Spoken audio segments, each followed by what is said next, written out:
सब प्रेम साहिब बंदगी।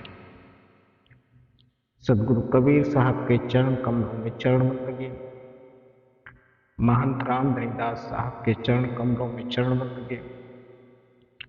आप सभी श्रोता बंधुओं, भक्तमय माताएं बहनों, सभी को सब प्रेम साहिब बंदगी। श्रोता बंधुओं, आप सभी कबीर आश्रम नेवादा गौरवडांड की यूट्यूब चैनल के माध्यम से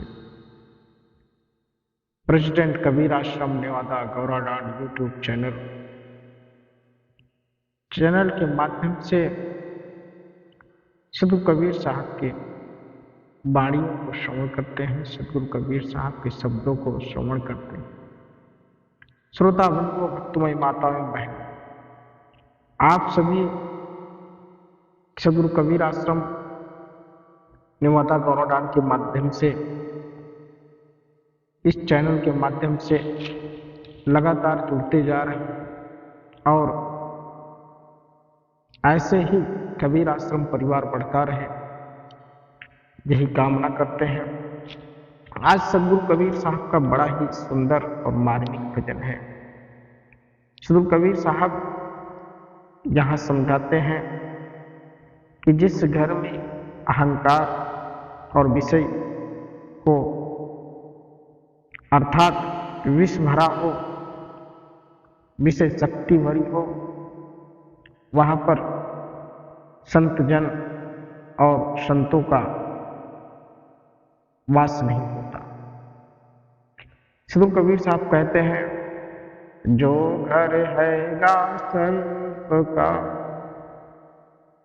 सो घर साध न होए, सकल संपदा ली गए विष भर लागा सोए, घुंघची भर के बोए उपजा पसेरियाठ, डेरा परा काल का सांझ सकारी जात, मन भर के बोए घुंघची भर नहीं बोए, कहा हमारा मान नहीं अंतम चले बिगोए।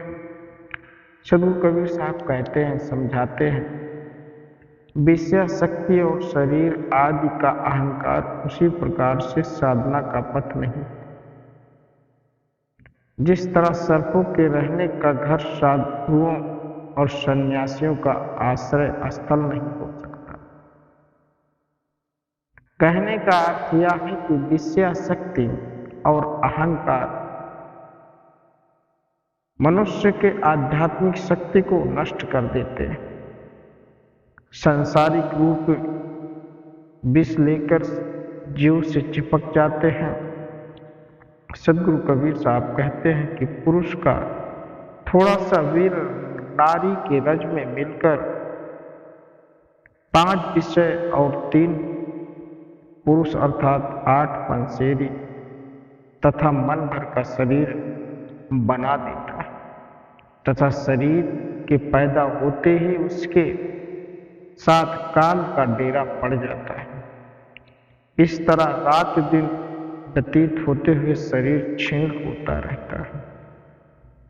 परंतु यदि 8 पसेरी के निर्जीव शरीर को जमीन में गाड़ दिया जाए तो इससे कोई भी शरीरधारी पिंड उत्पन्न नहीं होगा। अर्थात जीवन निर्माण एक प्राकृतिक कर्म है और कुछ भी अचानक नहीं होता। परंतु मनुष्य कार्य व्यवस्था को नहीं समझते तथा भौतिकवादी दृष्टि अपनाकर अंत में स्वयं को भी खो देते हैं। दूसरे शब्दों में सकाम कर्म रूपी थोड़ा सा बीज भी शरीर का निर्माण कर सकता तथा काल के वशीभूत होने के कारण शरीर क्षीण होकर समाप्त भी हो जाता है। परंतु सकाम भावना